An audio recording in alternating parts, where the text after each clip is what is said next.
dos céus de força e fé me proverá.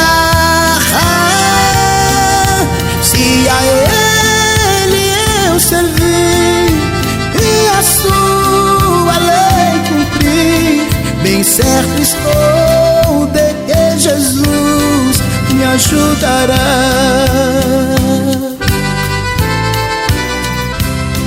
Não deixará a minha fé se abalar. Eu seguirei ao meu Senhor sem dúvida.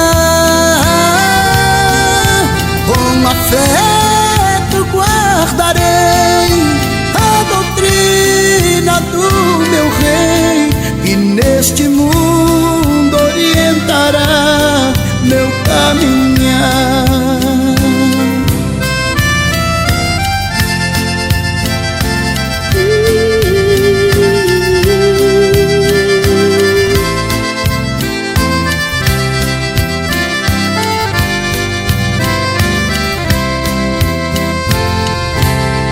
Meu coração está firmado no Senhor, alicerçado nesta rocha de amor. Oh, Cristo irá me receber quando em glória aparecer. Firmado estou no meu bendito Redentor.